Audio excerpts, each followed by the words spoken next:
All right. Hey, welcome to the A Show. I'm so glad that you're here. This is where, well, we get to help professionals succeed and thrive both personally and professionally. And this is where I get my opportunity to talk with and showcase experts, or what I like to call aces in their field, and leverage that knowledge to support you all in the ACE community. And there's a really great quote that made me think about this content here today by Maya Angelou. She says, people will forget what you said, people will forget what you did, but people will never forget how you make them feel. And my guest speaker is really gifted at making people feel welcomed, engaged, cared about, listened to. And his name's John Chen. Hi, John. How are you? There we go. Hello, what's going on? I like it. I like it. For those of you who haven't met John or know anything about him, he's the CEO of engaging virtual meetings for the past 7 years. He's the president of the National Speakers Association in the Northwest, the NSA Northwest, CEO of Geo Teaming. I've been doing that for 20 years. In fact, that's actually how I met John. I feel like it was somewhere around 2017 where I met you during a Geo Teaming event we were doing at Tableau, and it was a blast. I think our team did not win, but we almost won right at the end. I We just remember this incredible after party on the roof of Tableau that looks over Lake Union in Seattle, Washington, and to me, that was, like, one of the moments. Oh yeah, that was really cool. Yeah, and for those of you who don't have his book yet, you can go ahead and pick up his book, Engaging Virtual Meetings. Really, really good read, and I love it. I can't wait. We're going to talk a little bit about what's in this. I know that what John's going to share, he's going to have some really great input for you all.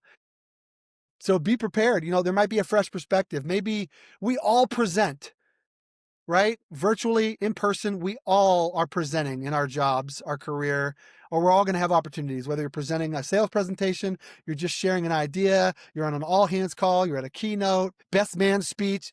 It doesn't really matter. We all are presenting. And so be prepared. John's going to give you some fresh perspective. Have an open mind, willingness to learn, because I know that what he's going to share, you're going to have some things to take action on. And with that, I want to turn it over to you, John. Tell us a little bit about really how you got it started in this whole world of virtual meetings. What got you here? Cool, thank you. Thank you, David, but, David is really known as Shoup, right? That's right. So I'm glad to be here with you, Shoup. Talking a little bit about how I got started, right? I love to really start this way, and that's I was born a small child in Stockton, California, and yeah, no, my hometown is Stockton, California. I went to school at UC Santa Barbara, and I got out of UC Santa Barbara, and the key is that I was undeclared for 3 years, and then I actually injured my left ACL. I was ready to be a sponsored amateur skateboarder, shoot, I didn't know and that. then I had a guy fall across my ACLs and then just crush that dream, and I had to figure out what else to do, and I went around all the different majors and finally had to pick one, and it turned out to be computer science. So I became like the president of ACM, the Association of Computing Machinery, and the Engineering Student Council, and headed to Microsoft. So I was at Microsoft for a decade, and 7 years into that decade, I had this saying, Shoop. It was one of the things that I said multiple times in my lifetime. I know I'm supposed to do something, but I don't know what it is. And everybody else in the world will tell you the same answer too. Yeah, me too. I don't know who and what's supposed to be when I grow up, right? So but I spent a lot of time with Tony Robbins in the group. And so I actually volunteered in the organization. And so there's a trainer and two coaches that help manage a 40-person team in like a 2,000-person event. And I told this to my trainer, and he came back to me and he said, give me a weekend and I'll tell you exactly what it is. And he's the only person in my lifetime who've ever answered it that way. By the way, Sue Bright, if you're a coach, an executive coach, and somebody asks you this question, use that line. Give me a weekend and I'll tell you exactly what it is. Because it worked. I don't know. I spent a bunch of money and time. I went to Huntington Beach and I wrote the entire business plan for this company in 48 hours in what I affectionately call the Jerry Maguire moment, right? Uh It was huh. just like that. You know, when he writes it, he's That's right. sweating. That's He right. takes 47 copies, he puts them in there. They come in the office and they slow clap and they whisper to each other and they're like, I give them 2 weeks before Yeah, Christmas. yeah, yeah. Yeah, so it was terrifying too in some ways, but what was great about it was that I sent it to 65 family and friends, this 7-page summary of this business that I wanted to create that was centered around technology, venture to create human change. Again, technology and adventure to create human change. Those are my core passions. And the response was amazing, especially for my family. They just came out and like, let's do this, right? If this is what you want to do, let's do it. Oh, that's cool. That's not normal. That's I mean, sometimes you get a lot of pushback from family, so that's good to hear. Yeah, especially sometimes Asian families like, what do you mean you're not going to be a doctor, right? What do you mean you're not going to be an engineer, right? But no, my family is really, really supportive in that way and friends. And that really was actually for those who are on the outside and they hear somebody's dream, right? Even if you don't agree, just like you should think about supporting them because you never know what's going to happen. Because I'm only telling you here now, David, is that I'm 28 years into this company. All right. And most entrepreneurs don't make it past year 1 to 3. Right. And I'm still here. And I'm doing the stuff that I love every single day. And that's how I got here. And I got here with that, right? Part is I had to have a dream, right? Part is I had a lot of support. And part of it was figuring out how to turn that dream into reality. That's fantastic. Wow. Okay. And that dream, that was geo-teaming. And you still do that, right? Well, there was previous to that was something the original company was called Playtime Incorporated because I wanted to be fun, and the Uh-huh. incorporated part says, "I wanna teach you, though, something valuable in business," and so we had things that were like rock climbing trips, and then there was one of the biggest adventures was something called The Journey. I took 23 leaders from across the country. We were using WebEx when WebEx used to be 128 pixels at, like, 4 frames a second, and we thought that was cool. And, we connected all these people, and then they came and had an in-person experience. So this is like early version of hybrid. It Mm. was all virtual until we came together in person, and the 23 people attempted to summit Mount Rainier as a metaphor for a goal they never knew how to achieve. And did some people get to the top? Well, here's the point about the trip too, David. I wanted to make sure because I had my own experience with it. I actually carried my business plan to the summit, and it became a metaphor for me of like my own journey. Like I wanted to give up at one point in climbing. The first time I climbed sorry, not Everest, but Mount Rainier here, 14,410 feet, is that I got up to what's called Disappointment Cleaver. Yes. This is the most I've been popular there. place for people to quit. Right? And turn around. And I got there and I felt that I was having all the feels about it going, I'm tired, right? I would love to turn around. Can I take these damn boots off and can I have some hot chocolate? And what happened though is I had to go through this and I said, I trained 8 months for this. I want to make sure and know where where are my capabilities at? I don't want it to be me. Like if I get turned around for safety by the guide, okay, that's fine, but I don't want it to be me. Go as far as I think I can go until something or someone tells me I to go turn around. Uh-huh. The best part about it is that I got into a rhythm, and there's simple things like you do 2 things. One is a certain kind of breathing. It's called pressure breathing. It sounds like this, Yep. right? Which Yep. you're trying to force all the CO2 out so you can get maximum oxygen. And the second thing is a rest step, which is you actually lock your back knee when you step so that you can put all your weight on your bone structure and not your muscles. Your muscles get a tiny rest between every step. And what I did is I got into a rhythm finally after I made this decision. The decision, right? David says, I'm going to give everything I I'm have to get doing to it. the top. Yeah, I'm going to do it. So I got to that and got into there and I get up to the top and the guide goes, "You're at the summit." And I was like, I finally just got in a rhythm, right? I actually could do another 1,000 feet. And he goes, that's it. You're at the top. And so it was the most anticlimactic summit I have ever been on. And I spent the next 12 hours going, why did I do this, Shoup? Right? This is like the dumbest thing I've ever done. And then finally on the car ride home, it's because I asked a different question. And you as a coach, right? You, Shoup, when you ask a different question, that's the value of a coach. Right? When you can ask that right different question to get that person to focus on something else. And my question was, instead of why is this the dumbest thing I've ever done or why did I do this? I asked, what were the best moments of this climb? Mhm. And the whole thing shifted. And so it's like one of the best moments is you go to Camp Muir. It's at 10,000 feet, and you take a rest there. Yep. Like it's not it's a sleep, it's a nap, right? You get up at 2 in the morning and to get on. And but when I opened the door, we opened up and there was no moon. There were no clouds. It was the clearest sky I've ever seen. You can see the Milky Way galaxy and all the stars in between. And I got all my gear on just so I could spend 5 extra minutes sitting on a rock looking up at the vastness of the universe. And the one thing I took away from that shoot was that none of my problems ever in my life are ever a big deal in the context of the universe. I might think it's a big deal, that's my illusion, but my problem in the context of the universe, insignificant. Mm, And it was like the most valuable thing. So different moments came along with that, and that's why in that trip, I told people it's not to stand on the summit, it was to stand on your summit. And then it came around there, why I called it the journey is like, it's the best parts happen usually not at the summit. The best parts happen along the way that's right. of you pursuing a big goal. So that's Yeah. how I got here. I love that. I summited Rainier as well, and I remember the rescue breathing, or the I call it the rescue breathing. It might be pressure breathing, whatever it was. But I remember my summit vividly, and it was one of the hardest things I'd ever done. And I made it, but I remember there's one part on the trip right after we went to Disappointment Cleaver and we went through, and then you kind of go that side thing up the side, and I'm like, I came up with a mantra. So one thing I do is I got mantras, right? And so I have a mantra. I said I'm the best. So throughout that whole part where it was one of the hardest parts in the early morning, trying to make it to the summit, I'm like, I'm the best. That was my cadence. Yes. I'm the best. And I remember one of my friends asked Eric, who was tied to me, he says, "Is Shoup okay?"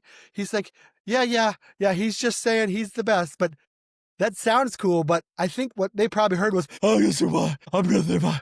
You know, oh me. And so I just think, you can do more than you believe is possible, and you could do more with the support of others when you've got people on a team that help you. And that's kind of one of the biggest things I took away from it is, don't give up when it's tough, and then rely on your team.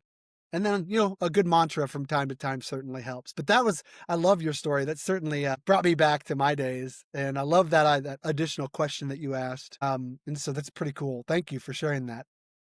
You're welcome. I wanna break down 2 things that are really important that Shoop did there. Number 1 is the breathing, right? Because, again, when you get to a stage where you don't wanna do something or you're in panic, right, you can change your own state with your breathing, right? And we actually had it was a fascinating we had a Kundalini yoga instructor as part of my program and a professional mountain guide, and they were actually saying the same thing, but from different perspectives, right? Mm. And the second one is this mantra, right? We told people, like, Tony Robbins has a version called incantations, right? Where the CAN is capitalized. And it's like, you got to say those positive things that can help you. It's better than saying, oh, I suck, Yeah, right? right. Right. I hurt, my body hurts. So instead of that, saying that those are things that help me get through there. And my best story that the guides gave, they said they had a 320-pound guy who was a smoker who came up on that climb and actually fell in a crevasse. Right? Which is like this big thing, and they had to get him out. It took like an hour, they said, to get him out, and, what happened with that is that he actually though found a way, even though he was out of shape, he used his mind in such a way that he was able to finish the climb when many other marathoners have failed this climb and finish the climb. He came back and he wrote a letter back to the guides later and he says, "One, I want to thank you, right? So since I've seen you, I've lost 50 pounds." And then he wrote in parentheses, 40 of it, I think, was on your trip. But then he goes on to tell you, and he goes, "One, saving me from the crevasse was a life-changing experience. I wanna tell you today that I quit smoking 3 weeks ago." Ooh, cool. And so these guys are doing life-changing work, and they don't even know it. It's Wow. so And you were able to organize that. That was, I mean, to be one of your early iterations of your program. That's pretty cool. I didn't know that. I didn't know that. And then, I only got to experience then one part of it, just the geo teaming, which was really a blast, right? You yeah, came it's a into our fun version location. of it too. But the Yeah. other people that came out of those and it only happened 2 years because the dot bomb went off in 2001. Remember the dot bomb? There was no funding. People who had money said they couldn't think that they could spend money even if they could, and so my trip died at that point. But the result of that program was that people left their jobs. Some people got new jobs. Some people moved house. Some got divorced. Some got married based upon that trip, all making these really big life changes Even one person came back to me, 4 years after the trip, called me back and said she was unhappy with how the school board was handling issues with her kids and the whole school board, and so she went to say, "I wanted to do something with it. I'm calling you today, John, to let you know that I ran for board president for our school system and I won." Woohoo! Oh, that's cool. Yeah, so that's what I'm saying. The result of that trip didn't just happen one day after the trip. It's like there's still ramifications for some of the people who are How still using rewarding that is to be able to keep hearing back from people. And I mean, the fact that we're a connection, how many years later, you do have an impact on people, John. You really do. And I meant that in the intro. I mean, you really do brighten. You're the kind of person that when there's kind of a couple types of people, someone who comes in the room and just kind of dims the light. You're the one that brings the light up in a room. And it's evident in some of your virtual events that you have, the karaoke nights, and you're so good at kind of connecting people. I mean, a lot of that has to do with, I think, some of your skills in just facilitating and running virtual meetings. And virtual meeting is not necessarily a training, right? There's so much to a virtual meeting. I'd love to have you talk a little bit about, if you don't mind, talk about this book, about what was the inspiration, and then we'll take it from there. I think I'd love to hear that. well, the core word in the book too is engaging, Shoop, right? Just like your kid's book and just like how you in sales, you know that you can make a sales much better when you engage people, right? You don't sell them and say like buy my stuff. You say, what's your problem, right? How can I solve it? Right? Yes. These different kind of things. And we just finished the engaging retreat. It's my sixth version of my own conference. Happened here in Bothell and as well as online. It's one of the top hybrid programs and it's just, everybody came away from that. They actually gave it a name too, by the way, Shoop. The name they gave it was Chenergy. Chenergy. But let me share a little bit how I got here, right? That's really want to know in this engage method. I'm going to give you my last 5 years in 3 minutes. Is that okay, Shoop? Yeah, 100%. Okay, cool. So I wrote this book, Engaging Virtual Meetings.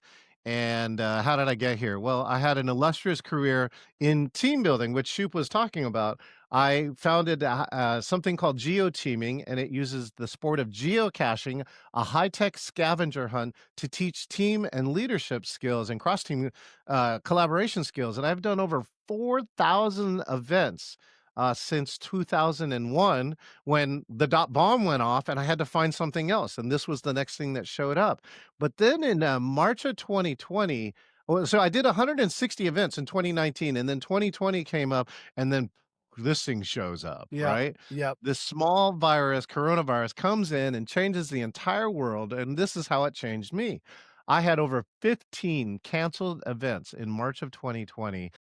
This team building is a face to face business, which is terrible for a pandemic. But one of my strategies, Shoot, when faced with uncertainty, is to look at the past. What do I have in my past that might be able to help this?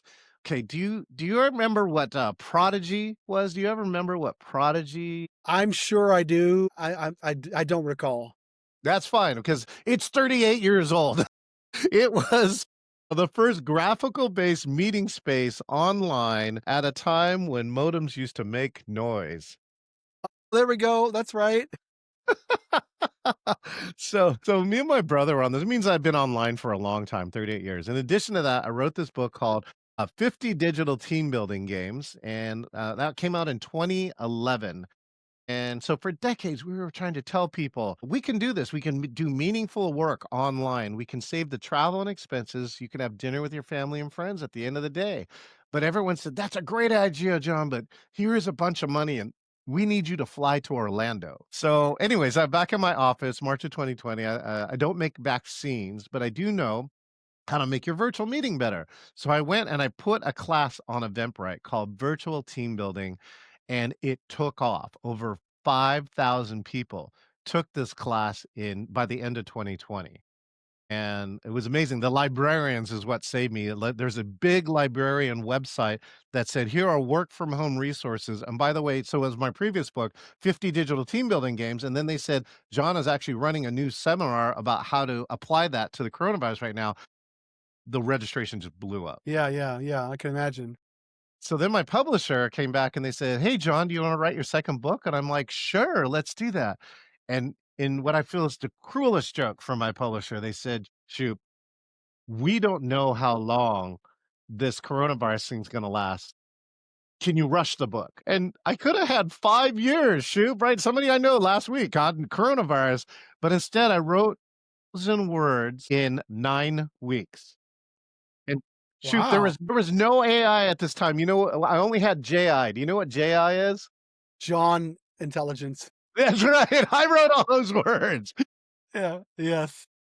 So we rushed the book and it came out and it hit the number one Amazon hot new release list here in October of 2020.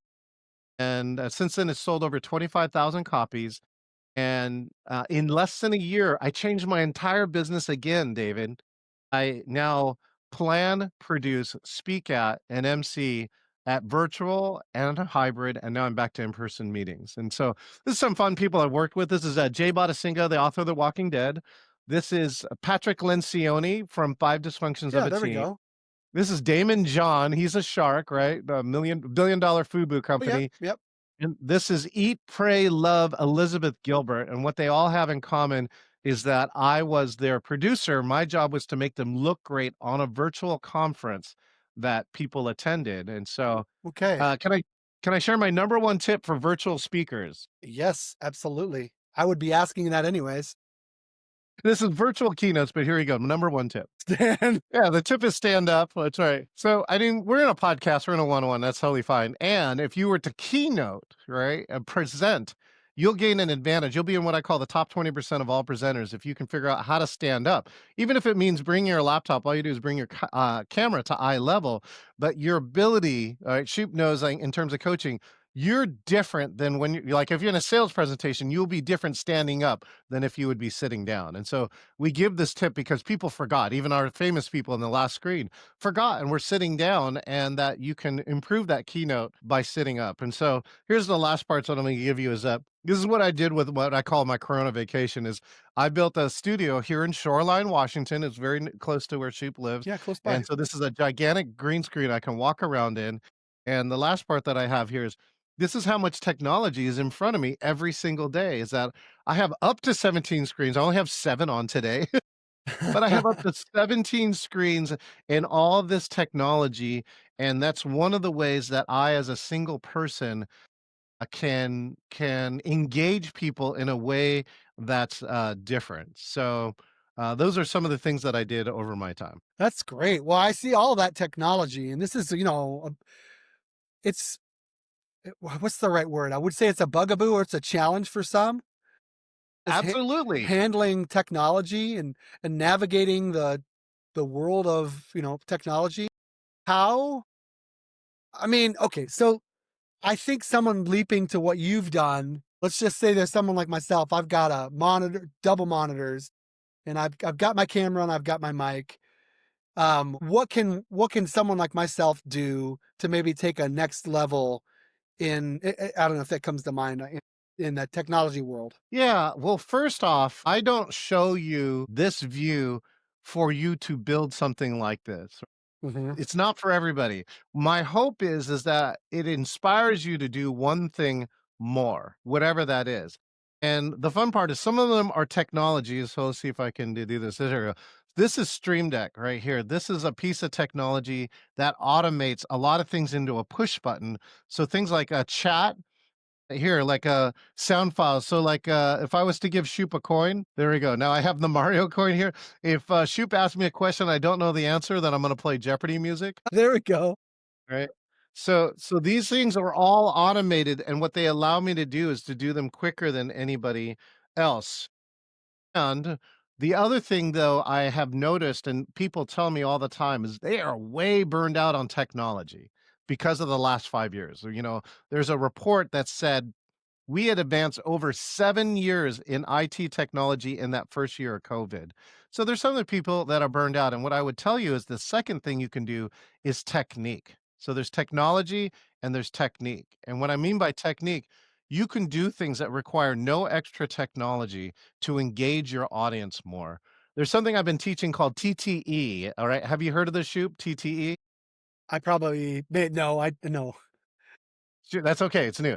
It's called time to engage, right? Time Uh-uh. to engagement, which is as a speaker comes out, Start a stopwatch on your phone and find out how long does it take for that speaker to engage the audience somehow. Ask a question, run a poll, walk out into the audience, do an exercise. And there are some speakers that are, 40 minutes or 50 minutes into a 60-minute keynote. But again, I've been hanging around a lot of speakers. Almost all of the Hall of Famers will engage you in the first minute of their presentation. And when you say engage, that means not just talking to the audience. This means getting them participating in the process. It's not, oh, I spent 20 minutes talking to him. I was engaged. No, that's not the same. I'm correct. Yeah, yeah, yeah. What I'm looking for engagement is somehow like you ask the audience a question, or again, you can run a poll so everyone is giving you input, right? But they're actively doing something with you. They are not passively sitting there just listening to you. Yes, I love that. I love that. I always tell when I'm coaching someone on their presentations, one of the things I do is I tell them about coaching, right? Tell your audience how they should be involved. It's the difference between being a passive experience and an active participant in their learning process.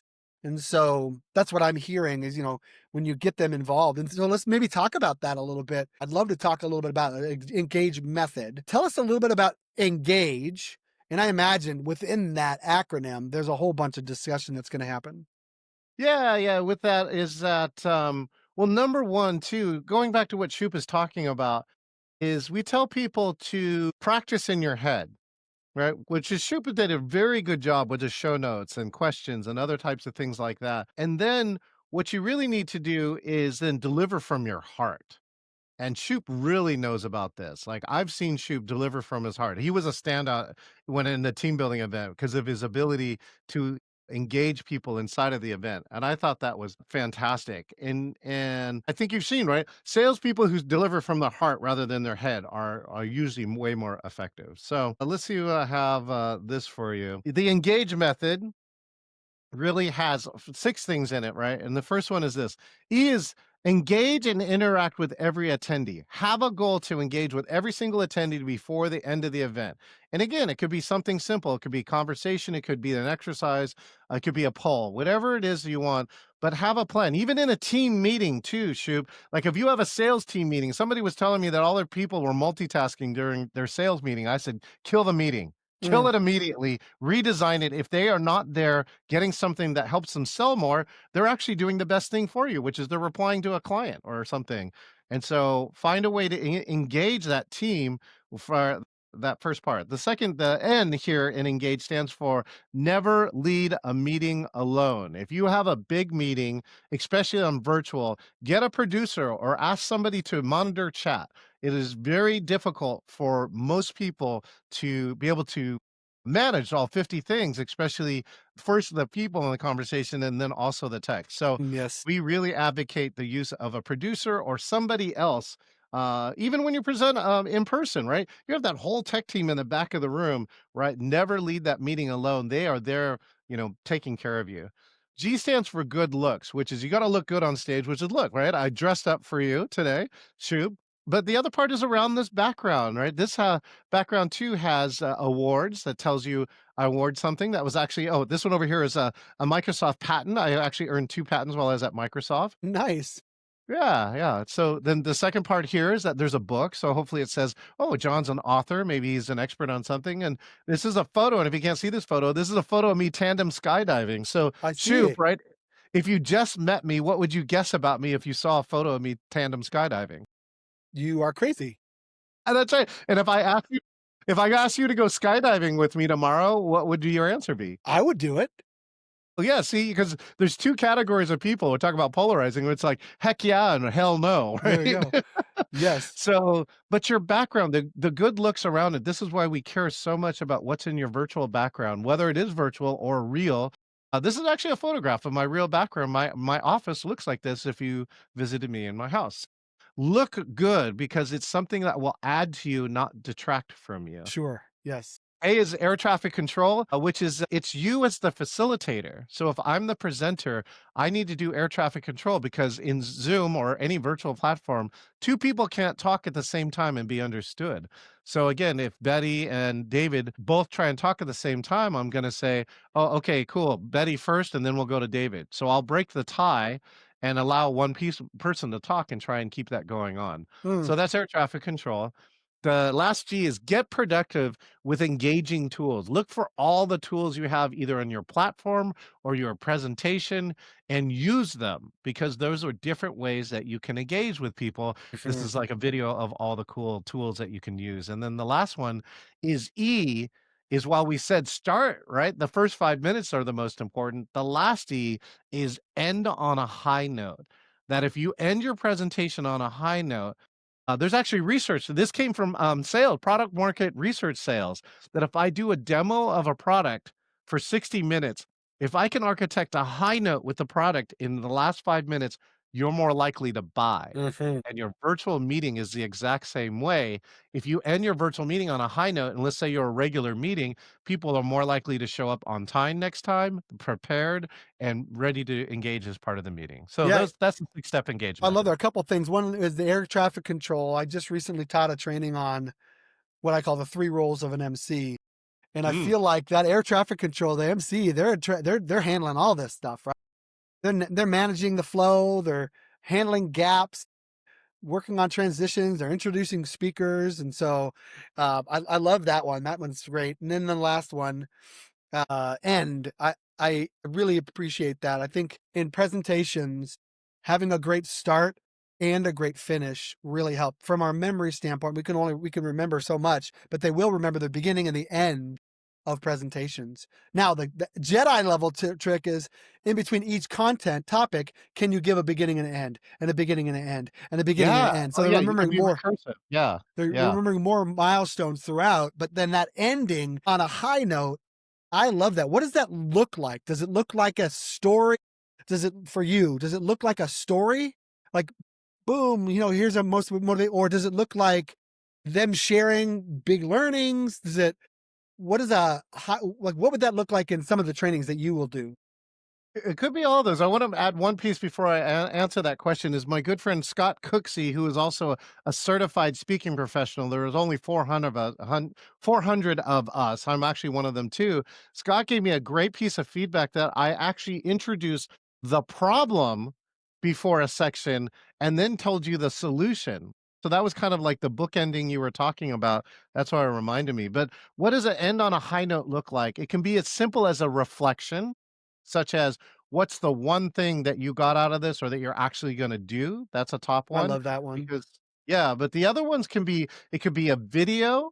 I actually submitted one on a virtual we talk about technology.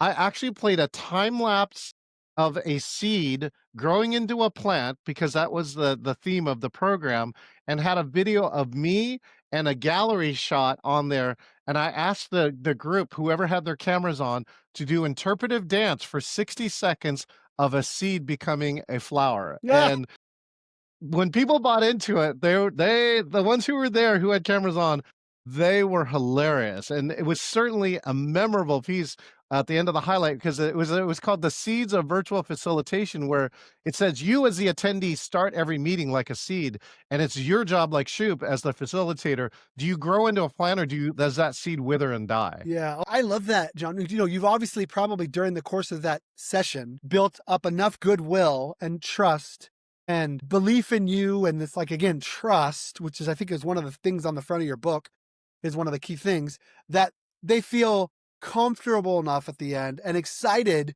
to do this. They did. Oh my gosh, that's a great. That's great. I'm thinking about how I might be able to apply some of that. I'm No, really big. you asked about icebreakers and right, and this whole process, and so I wanted to just make sure and share too. One of the secrets about what I do in engagement is to create one of my top goals is to create psychological safety in this box. And I do it from the moment that I meet you, that you log in, sometimes even beforehand. And why is it important? So have you heard of Google Aristotle's research? Not Google Aristotle. So Google did a a research project called Aristotle, and it was on what did high performing teams have in common. And they spent 18 months of research looking at all their high performing and low performing teams and said what was the things they have in common. Go look it up. But there are 5 things that they found, and the number one was psychological safety, defined as I feel safe taking a risk in front of my team. I'll say that again. I feel safe taking a risk in front of my team. So when you ask about icebreakers, I actually go back now that my favorite icebreakers are the easiest. That says, where are you calling in from? What did you have for breakfast? Right? Because what it tells people is like, oh, I can interact with that. I know that I'm safe doing it. And I know the answer to this. Right. So I do that at the beginning of the program. And then as I work through the program, I use syntax that I can now do this deeper or more challenging thing, such as, do interpretive dance or Patrick Lencioni's top question is, can tell me about a challenging childhood story, right? And he uses this in all of his programs still to this date because it increases the psychological safety of the room, but you have to work your way to get there. Yeah. Otherwise, people give you BS answers, right? But Yeah. if you get to the end, people really tell you something deep. 100%. Yeah, and so you've got, I mean, we're that's a shift kind of to introductions, which I think offline we were talking about delivering great introductions. I think that's so important. I focus a lot on the bookends. How do you deliver a great intro? How do you deliver a great close? And you're talking about these wonderful icebreakers that get them talking right away. And I think that's really cool. I love that I feel safe. I think it was interacting with the team. I think that was the quote that you said. And so when you are crafting your introduction and your opening, oftentimes I might tell people, maybe you can share a personal story and that'll help disarm the audience. Yes. And as long as that personal story has something to do with the content of the presentation, like I'll share my stand-up comedy story, or I'll share a story of summiting Mount Rainier, and I'll tell them, well, the reason I share that story with you is, and I kind of, justify the reason for the story, and sometimes that opens people up. It's trying to find something to connect with them. But another question I'll ask the group is, and I'd be interested in your thought, is sometimes I'll do that icebreaker, and one of the first things I have them do is do breakouts, and I'll have them all share, what's your company story? How did you come to be part of your company? Was there a Good one. was there Yeah. a was there a challenge that brought you away? Do you love the product? Were you referred? And then why are you excited to stay? So those are easy answers. They can just share their story. So they're connecting with a small group of people. And then I bring it back to the larger group. And what did you learn? What's this? And I share that, and then the point is, oftentimes, is I just told you to tell your story. I didn't even give you any context as to why you're telling the story. What if I told you that you're telling that story to a friend who's interested in joining your company? How would you shift the story to inspire them to want to look at your company? How might you pivot it? Okay, now we're talking about how to deliver a message, not just a story, but a message for the story. And so I do love this idea of icebreakers and what you tell. And that's one I think that I do, but I'd be interested in how that appeals to you. Well, you said about introductions, and I actually want to go backwards, which is like for all your speakers, ideally someone should be introducing you, right? So this is the technique I have I'm also an MC. It's actually really cool. I'm gonna actually share Shoup with your audience too, an invite to a November program I'll be part of called the MC Effect. And this is what you do as an MC. And the second part, this is a tip that comes from a speaker named Pagine. She said, don't trust your intro to a non-professional, right? Sometimes haven't you ever got this introduction? It sounds like this. This guy's really good in sales. He wrote a kid's book. Here he is, David Shoup. Right? It's just like, A really funny comedian. You know that if there was a stand-up guy, they say, "A really funny comedian." Now you're in trouble. so I created this the intro part, and this is something I've been calling 3 and we, which is like most intros too, by the way, too long. If you get an intro that's this long as an MC, don't read it all. Do not. Too much. You will crush the audience, right? But I wrote you an intro, Shoup. Ooh, I here we wrote you an go. intro.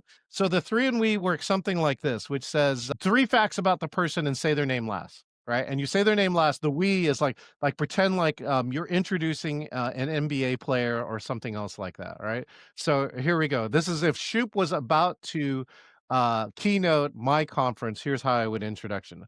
All right, coming up next, he's a sales readiness leader. He's driven bottom line sales. He's driven bottom line results in sales at Salesforce.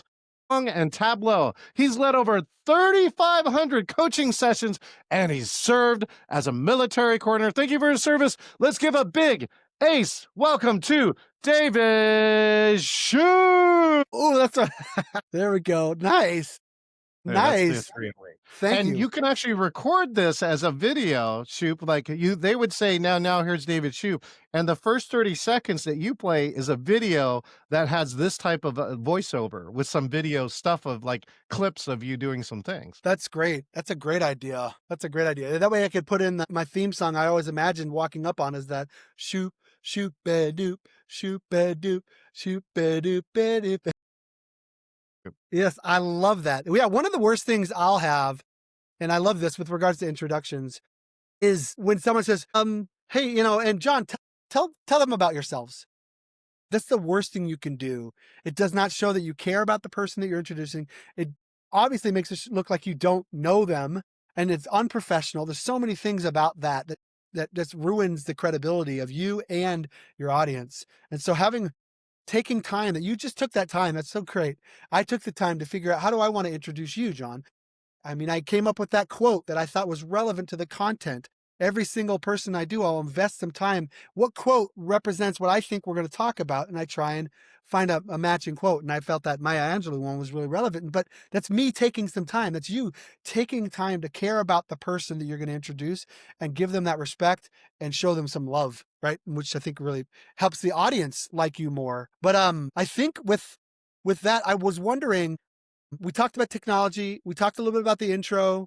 We've talked about your book. Let's talk a little bit about, you mentioned an event. Would you mind just sharing a little bit about some of the events that you do? And then what are the ones that are coming up? And then maybe we'll talk about how everyone can reach out to you. Thank you. Yeah, my own event is called the Engaging Retreat now. It started as the Engaging Virtual Meetings Conference. It really coincided with the release of my book. When it came out in October, I said, well, one of the ways to sell books is to sell a conference. And so when you sell the conference, you get a copy of the book, right? And you get all the recordings when you pay for it. Yeah. And so I offered a free ticket to try and make it accessible because virtual is, much more accessible than the hard costs I have to pay for a building and all these other things. Yep. So I wanted people to get this information, but this is the value that you had. And what was cool about it is too, is for me, I'm very much a collaboration person. There are over 50 people mentioned in my book because they gave me initiatives or exercises that they tested and used over COVID, right? Everybody was experimenting. It's the world's biggest experiment. Yes. And they found stuff that worked, and I tested it myself, and I'm like, "Wow, this is really great." And so I put them inside the book, and out of those people who contributed, I found, 8 or 10 of them who would present with me over the course of a couple days, and that was the beginning of it. And now it's turned into this is the second year hybrid, and we really look and focus now. Again, the theme is engaging, right? It's not virtual anymore, it's about engaging. I attract many of the top speakers because I help them present in the world's most advanced hybrid studio. Like they can see the virtual audience. They can actually have a conversation with somebody in Georgia, the country, and somebody in the room. They can actually see the chat in large format as well as all their parts. And so they come for I need to that. come But out to your studio and check that out. you gotta check that out, and the attendees all come in from around the world to really see my latest model of how do I run a 3-day conference that's engaging no matter where you are, whether you're in the room or you're on virtual. People said, like, I felt like I was in the room. Somebody said because we said engagement, right, became like this joke, and I actually had these diamond rings as props, and somebody said, "I'm so engaged right now, I think I might be pregnant." So that was great. So that's a I also produce this very high-end thing called right now it's currently called the Pinnacle Performers Elite Mastermind.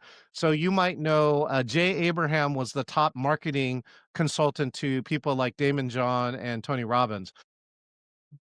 He started this mastermind, and now there's a guy named Blair LaCourte and the other co-founders.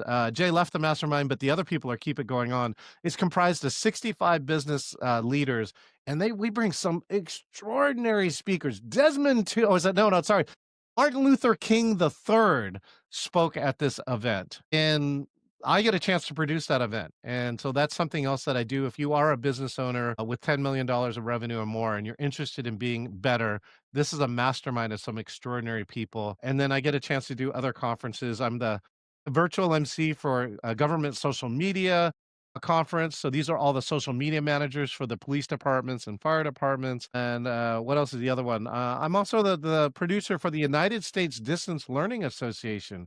So these are the things that I've been able to develop over the last years that I'm proud to be part of. Love that.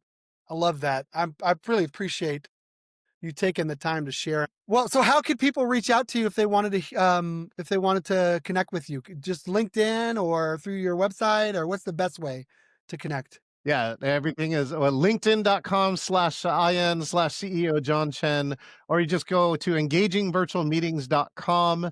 Eventually, I'm about to change the brand to engagingmeetings.com. And you also talked about NSA Northwest. You can go to nsanorthwest.org and use the VIP guest pass because you asked about how to join or get interested in the National Speakers Association.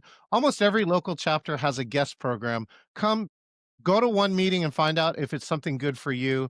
If you're a speaker who wants to learn how to get paid for what you know, monetize that and be a better speaker, you'll come for the speaking and you will stay for the relationship. It's a very, very unique community, Shoup, and excited to help represent that.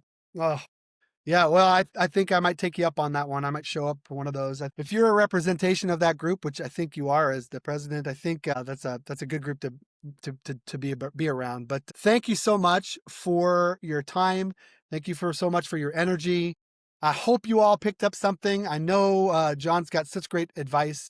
Reach out to him, and I hope you picked up one idea that you can take, and may you ace your life. All right, team. See you later. Give it up for the Shoup! Oh, I like when to end it. End on a Thank high you, note. Shoup! End on a high note. Woohoo! I like And it. the dance is also one of the ways.